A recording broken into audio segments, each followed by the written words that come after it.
Саламатсыздар жігіттер, мен YouTube каналыма қош келдіңіздер. Бүгінгі біздің тақырып Enel компаниясының кардиалис шайы және адамның жүрегі.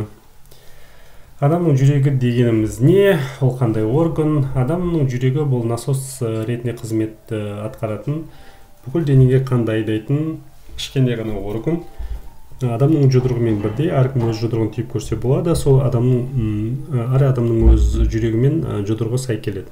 Салмағы 250-350 грамм, 1 минутта 60 рет, 80 рет ұру керек. Бүкіл денеге қанды тарату керек. 65 жасқа дейін 2 миллиард рет ұрады екен. Тағы бір қызық жағдай, егерде адамдар жақсы көретін болса, бір-бірін, ер адам мен әйел адам бір-біріне қарап отыратын болса, екі адамның жүрегі бірдей соғады екен. Неге айтып отырмын? Өйткені әйел адамның жүрегі жиірек соғады екен, ер адамдарға қарағанда, ер адамдардың керісінше жүрегі жай соғады, бұл гормондарға байланысты. Сондай жағдай, сондықтан тексеріп көрсеңіздер болады екі жағдайды да. Бірақ өкінішке орай бір жағдай, бұл инфаркт деген ауру бар. Жүрек ауруынан қайтыс болатын адамдардың саны барлық кезде бірінші орында тұрған екен. Бүкіл дүниежүзілік соғыстарды қосқан кезде, қайтыс болған адамдардың санын қосқан кезде, инфаркттан қайтыс болған адамдардың санына жетпейді екен. Бұл осындай жағдайлар. Сонымен жүректің қызметін айттық, енді қандай кері факторлар бар? Бұл темекі шегу, арақ ішу, сонымен бірге холестериннің жоғары болуы. Мен холестерин жайлы қайта-қайта айтамын, өйткені арақ ішіп темекі шеккен адам кез келген уақытта оны тоқтата алады.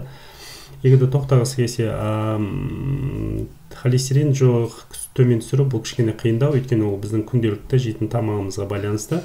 Майлықтан тамақты көп жегенде, болмаса бауырдың жұмысы жаңа бұзылған кезде холестерин жоғарылап кетеді, майда қан тамырлары жауып қалады. Мен өткен жолы омега-3 жайлы айтқанда айттым. Сондықтан біраз уақыттан кейін қан тамырлары жабылады, бір уақыттарда давлениеға көтерілуіне байланысты қан тамырлары шыдамай, жаңа іші тар болған екен, ол жарылып кетуі мүмкін. Сондықтан инфаркт немесе инсульт алып қалады адамдар. Сондықтан холестеринді реттеуіміз керек. Холестерин 1% төмен болатын болса, смертность бізде 3%-ке төмендейді екен, ол статистика бойынша. Бұл холестерин қалыпты жағдайда ол жақсы нәрсе, ол өте пайдалы нәрсе.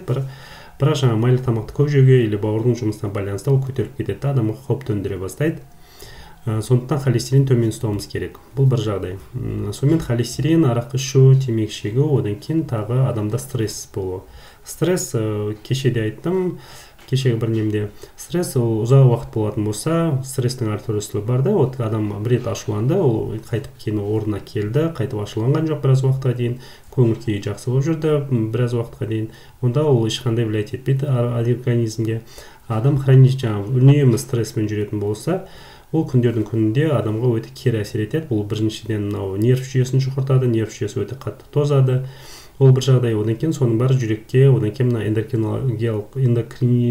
эндокриндік мүшелердің жұмысына әсер етеді. Осындай жағдай. Сондықтан стресс болдырмауымыз керек. Айтқанға оңай, конечно, но бірақ тағы да айтамын, өзімізге бір сағат көңіл бөліңіздер, көңіл күйлеріңізді мүмкіндік бойынша бір уақытта көтеріңіздер. Қадырыңыздар таза ауада, мүмкін болса жаңағыдай йогамен, гимнастикамен займатса етіңіздер. Осы жағдайлардың бәрі адамның жүрегіне жақсы әсер етеді. Сонымен қатар бізде Enel компаниясының шайы бар, ол шайдың аты кардиалис деп атайды. Кардиалистің негізгі құрамы бұл пустырник бар құрамында и боярышник бар. Бұлар жалпы бұл шөптердің әрқайсысы жеке-жеке жүйке жүйесін емдеуге және жүректі емдеуге көмектеседі. Но бірақ бұл жерде барлығының қызметі бұл жүректің жұмысын реттеу. Неврозный сердце деген бар. Адамның жүрегі соққан кезде жүрегі барлық орында, ешқандай жүректе ауытқулар жоқ, но бірақ жаңағы нерв жүйкесінің жұқаруына байланысты жүректің соғуы басқаша болады. Неврозный сердце деп атайды даже. Бұны енді мамандардың өзі біледі. Әшейін адам оны байқай бермеуі мүмкін. Сондай бұл шөптердің барлығы адамның жүрегінің қозғыштығын төмендетеді. Бұл бір жағдай. Екінші, оның жүрегіне соғуына күш береді. Адамның жүрегінің соғуында күш пайда болады. Одан кейін тағы бір жағдай, қан қысымын түсіреді. Қан қысымы төмен болады. Өйткені бұл майда капиллярларды кішкене кеңейтеді, спазмолитические действиясы бар. Поэтому жүрекке нагрузка бермейді, жүрек жақсы соға бастайды. Бұл бір жағдай. Сонымен қатар бұл неврозда қолданады, бұл шайды истерикада болған кезде қолданады адамда. Бұл адамда бессонница кезде қолданады. Адам ұйықтамай жатқан болса, болады, кейде адам ұйықтайды, одан кейін сағат түнгі сағат 2-3-те тұрып алады да, көзі бақырайып, одан кейін азанға дейін ұйықтамайды да, вот сондай жағдайларда. Осы стресс жағдайларында екі адамда бір күнге болмай, мысалы бір жағдайда бір жағдайлар болды, жұмысқа байланысты біреумен ұрысып қалды, или бір сондай бір жанұялық жағдайлар болып қалды. Вот осы жағдайда осы шөптердің жиынтығын ішуге болады. Сондықтан бұл тек қана кардиализ деп аталғанмен, жүректік деп аталғанмен, бұл тек қана жүрекке емес, бұл біріншіден жүйке жүйесін тыныштандыруға қолданылады. Как седативный препарат ретінде, шөп ретінде қолданылатын шөптер бар. Седативный деген бұл адамның қозғыштығын базады, бірақ седативный эффекті, егер дозировкасын көбейтетін болса, ол даже снотворный эффект береді, адамды ұйықтата бастайды. Сондықтан егерде бұл шайды дұрыс қолдансаңыздар, егерде стрессовый ситуация азанда болса, азанда таңертең ішсеңіздер болады, өйткені күні бойы жаңа стрессте жүремін десеңіз. Жоқ, мен егерде түнде ұйықтамай жатырмын десеңіз, оны кешке таман ішсеңіздер болады. Бір пакетиктен күніне 2-ге бөліп ішуге болады. Қайнатасыздар, 20 минут қайнап тұрған суға демдеп сап қоясыздар. Бұл коробканың сыртында бәрі жазылған. Противопоказаниясы бұл как всегда аллергический реакция. Егерде бір шөпке аллергия болатын болса, одан кейін беременность. Қыздар қайталап айтам, беременность кезде болмайды.